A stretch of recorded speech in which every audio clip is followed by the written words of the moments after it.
আসসালামু আলাইকুম। সংবাদে আপনাদের সবাইকে স্বাগতম জানাচ্ছি আমি নুসরাত। শুরুতেই সংবাদ শিরোনাম। বাংলাদেশের সর্বশেষ গুরুত্বপূর্ণ আপডেট সংবাদে আপনাকে স্বাগত। শুরুতেই সংবাদ শিরোনাম, পরে বিস্তারিত। প্রথমেই জানাবো আমাদের হাতে থাকা সর্বশেষ গুরুত্বপূর্ণ সবথেকে তাজা আপডেট সংবাদ। হাতপাখা প্রার্থীর প্রচারে ধানের শীষ সমর্থকদের বাধা। বরিশাল এক গৌরনদী এবং আগেলঝাড়া আসনে ইসলামী আন্দোলন বাংলাদেশ মনোনীত হাতপাখা মার্কার প্রার্থীর প্রচারে নির্বাচনী সমাবেশে বিএনপির নেতাকর্মীরা বাধা দিয়েছে বলে জানা গেছে। আজ সন্ধ্যার পর গৌরনদী উপজেলার খানজাপুর এলাকায় এমন দুর্ঘটনা ঘটায় বিএনপির সন্ত্রাসীরা। এরপর জানাবো, ভোটের দিন যদি কেউ ইন্টারনেট বন্ধ করে তার বিরুদ্ধে আইনি ব্যবস্থা, বললেন স্বরাষ্ট্র উপদেষ্টা। ত্রয়োদশ জাতীয় সংসদ নির্বাচনে ভোট গ্রহণের দিন ইন্টারনেট সচল থাকবে বলে জানিয়েছেন স্বরাষ্ট্র উপদেষ্টা অবসরপ্রাপ্ত লেফটেন্যান্ট জেনারেল জাহাঙ্গীর আলম চৌধুরী। কেউ যদি ইন্টারনেট বন্ধ করে তার বিরুদ্ধে আইনগত ব্যবস্থা গ্রহণ করা হবে বলে হুঁশিয়ারি দিয়েছেন তিনি। এদিকে বাংলাদেশকেও জরুরি ভিত্তিতে মুক্ত বাণিজ্য চুক্তির পরামর্শ ইইউর। স্বল্পোন্নত দেশ বা এলডিসি তালিকা থেকে উত্তরণের পর ইউরোপীয় ইউনিয়ন ইউ বাজারে বাংলাদেশের শুল্কমুক্ত বাণিজ্য সুবিধা যাতে বজায় থাকে সেজন্য দ্রুততম সময়ের মধ্যে মুক্ত বাণিজ্য চুক্তি বা এফটিএ করার পরামর্শ দিয়েছে ইইউ। আজ রাষ্ট্রীয় অতিথি ভবন যমুনায় প্রধান উপদেষ্টা ডক্টর ইউনূসের সঙ্গে সাক্ষাৎকালে এমন পরামর্শ দেন বাংলাদেশে নিযুক্ত ইউরোপীয় chamber of commerce chairman Nuria Lopez. জানাবো, আগামী ১ ও ১২ ফেব্রুয়ারি বন্ধ থাকবে দেশের সব সরকারি বেসরকারি ব্যাংক। ত্রয়োদশ জাতীয় সংসদ নির্বাচন উপলক্ষে এবং গণভোট উপলক্ষে আগামী ১১ ও ১২ ফেব্রুয়ারি বুধ ও বৃহস্পতিবার দেশের সব তফসিলি ব্যাংক বন্ধ থাকবে বলে ঘোষণা দিয়েছে বাংলাদেশ ব্যাংক। এবং সর্বশেষ জানাবো, ঢাকা ওয়াশিংটন চুক্তিতে কমবে পাল্টা শুল্ক।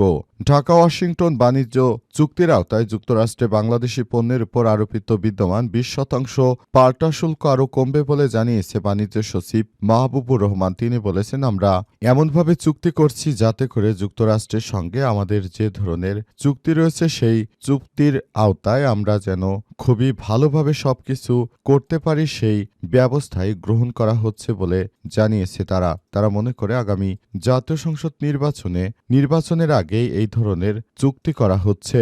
প্রিয় দর্শক, এতক্ষণ শুনছিলেন সংবাদ শিরোনাম, এবারে বিস্তারিত। তবে তার আগে বন্ধুরা অনুরোধ থাকবে, এই সংবাদটিতে একটি লাইক দিন।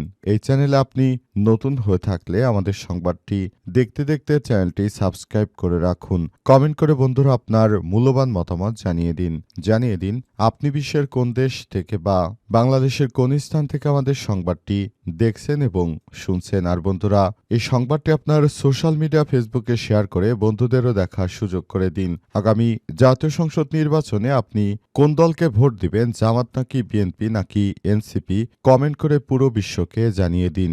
এবারে বিস্তারিত। হাতপাখার প্রার্থীর প্রচারে ধানের শীষ সমর্থকদের বাধা। বরিশাল এক গৌরনদী আগলছাড়া আসনে ইসলামী আন্দোলন বাংলাদেশের মনোনীত হাতপাখা মার্কার প্রার্থীর প্রচারে বিএনপি নেতা কর্মীদের বিরুদ্ধে বাধা দেওয়ার অভিযোগ পাওয়া গেছে। আজ সন্ধ্যার পর গৌরনদী উপজেলার খানজাপুর এলাকায় এই বাধা দেওয়ার ঘটনা ঘটে। হাতপাখা মার্কার প্রার্থী রাসেল সর্দার মেহেদীর নিজস্ব ফেসবুক আইডি থেকে বাধা দেওয়ার সময় একটি ফেসবুক লাইভ করা হয়েছে। ওই লাইভে দেখা গেছে গৌরনদী উপজেলা খানজাপুর এলাকা হাতপাখার প্রার্থী তার কর্মী সমর্থকদের নিয়ে প্রচারণা চালাচ্ছিল। আজ সন্ধ্যার পর নির্বাচনী প্রচারণা চালাচ্ছিলেন তিনি। এ সময় কয়েকজন যুবক আকস্মিকভাবে হাতপাখা মার্কার প্রার্থী ও তাদের সমর্থকদের প্রচারে বাধা দেয়। এ নিয়ে বাধা দেয় এবং যুবকদের সঙ্গে হাতপাখা সমর্থকদের বাকবিতণ্ডের এবং ধাক্কাধাক্কির ঘটনা ঘটে এবং এই ঘটনা ঘটার পর ওই এলাকায় বিএনপি নেতাকর্মীরা এসে হাতপাখার নেতাকর্মীদের উপর হাত তুলেছে এবং তাদের উপর এক ধরনের শারীরিক অত্যাচার শুরু করে।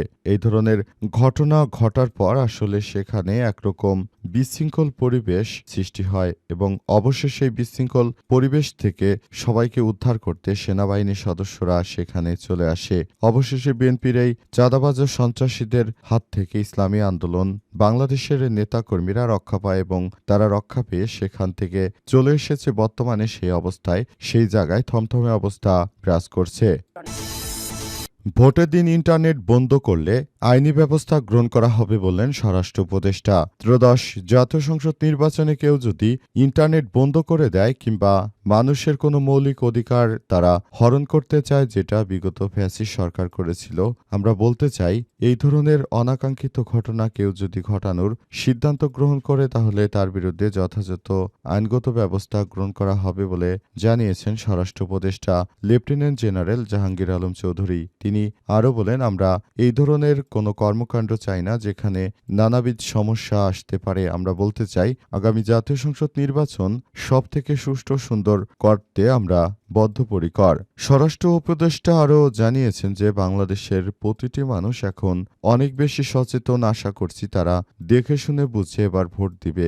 মারামারি কিংবা যে কোনো ধরনের সমস্যাগুলো যদি বাংলাদেশে আসলে ঘটে থাকে তাহলে বিষয়গুলো খুবই খারাপের দিকে চলে যাবে। তাই সবাইকে বলবো, আপনারা এবার জাতীয় সংসদ নির্বাচনে সব থেকে ভালো পর্যায়ের করার মধ্য দিয়ে আপনারা সবাই বাংলাদেশটাকে আরো সুন্দরভাবে গড়ে তোলার জন্য কাজ করতে হবে। আমরা মনে করি নতুন বাংলাদেশ গড়ে তুলতে হবে আমাদের এবং সে অনুযায়ী আমরা কাজ করছি। তাই সবাইকে বলবো, আপনারা যার যার জায়গা থেকে আরো দায়িত্বশীল ভূমিকা পালন করুন। বাংলাদেশকেও জরুরি ভিত্তিতে মুক্ত বাণিজ্য চুক্তির পরামর্শ ইইউর। স্বল্পোন্নত দেশের বা এলডিসি তালিকা থেকে উত্তরণের পর ইউরোপীয় ইউনিয়ন এর বাজারে বাংলাদেশের শুল্কমুক্ত বাণিজ্য সুবিধায় যাতে বজায় থাকে সেজন্য দ্রুততম সময়ের মধ্যে মুক্ত বাণিজ্য চুক্তি বা এফটিএ করার পরামর্শ দিয়েছে ইইউ। আজ রাষ্ট্রীয় অতিথি ভবন যমুনায় প্রধান উপদেষ্টা অধ্যাপক ড ইউনূসের সঙ্গে সাক্ষাৎকালে এমন পরামর্শ দেন বাংলাদেশে নিযুক্ত ইউরোপীয় চেম্বার অব কমার্সের চেয়ারপারসন নুরিয়া লোপেস। প্রধান উপদেষ্টার প্রেসিং থেকে পাঠানো এক বিজ্ঞপ্তিতে এই তথ্য জানানো হয়েছে। সাক্ষাৎকালে ঢাকায় নিযুক্ত ইউরোপীয় ইউনিয়নের দূত মাইকেল মিলারও উপস্থিত ছিলেন। বৈঠকে বাংলাদেশের চলমান রাজনৈতিক পরিস্থিতি সহ বিভিন্ন বিষয় নিয়ে কথা বলেন তারা। প্রধান উপদেষ্টার প্রেসিং থেকে পাঠানো এক বিজ্ঞপ্তিতে এই তথ্য নিশ্চিত করা হয়েছে। সেখানে বলা হয়েছে, অন্তর্বর্তীকালীন সরকারের প্রধান উপদেষ্টা প্রফেসর ড মোহাম্মদ ইউনূসের সরকার তিনিও চান বাংলাদেশ যেন ইউরোপের বাজারগুলোতে মুক্ত বাণিজ্য করতে পারে এবং বাংলাদেশের পণ্য যেন ইউরোপের বাজারে সবথেকে স্বল্প মূল্যে প্রবেশ করতে পারে, সেজন্য সরকারও এমন একটি পদ্ধতির কথা তার মাথায় আছে এবং তিনি ইউরোপীয় ইউনিয়ন তাকে এই পরামর্শটি দেওয়ার জন্য তিনি ধন্যবাদ জানিয়েছেন।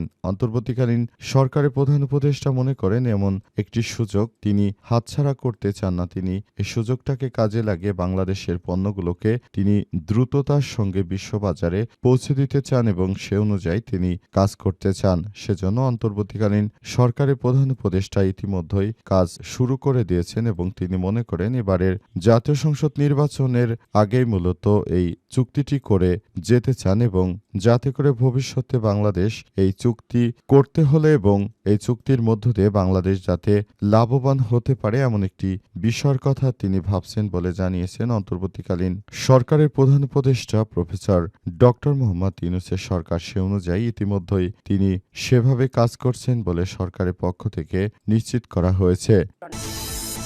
11-12 ফেব্রুয়ারি বন্ধ থাকবে সব ব্যাংক। ত্রয়োদশ জাতীয় সংসদ নির্বাচন উপলক্ষে আগামী 11-12 তারিখ বুধ ও বৃহস্পতিবার দেশের সব তফসিলি ব্যাংক বন্ধ থাকবে বলে জানিয়েছে বাংলাদেশ ব্যাংক। বাংলাদেশ ব্যাংক বিশেষ ছুটি ঘোষণা করে সিদ্ধান্ত গ্রহণ করেছে। বাংলাদেশ ব্যাংকের নির্দেশনায় বলা হয়েছে, জাতীয় সংসদ নির্বাচন ও গণভোট উপলক্ষে দেশে সরকারি ছুটি ঘোষণা করায় 11-12 ফেব্রুয়ারি আজ বুধ ও বৃহস্পতিবার দেশের সব তফসিলি ব্যাংক বন্ধ থাকবে বলে বাংলাদেশ ব্যাংকের পক্ষ থেকে আজ বিষয়টি নিশ্চিত করা হয়েছে। এরপর বলা হচ্ছে যে এই ব্যাংকগুলো যথাযথভাবে তাদের কার্যক্রম চালিয়ে যেতে পারে, সেজন্য বাংলাদেশ ব্যাংকের পক্ষ থেকে এমন সিদ্ধান্ত গ্রহণ করা হয়েছে এবং এই নির্বাচনটাকে সুষ্ঠু সুন্দর হিসেবে গড়ে তোলার জন্য ব্যাংকগুলো যথাযথ প্রক্রিয়ার মধ্য দিয়ে কাজ করছে। আশা করছি এই বিষয়গুলোকে খুবই গুরুত্ব সহকারে দেখতে হবে।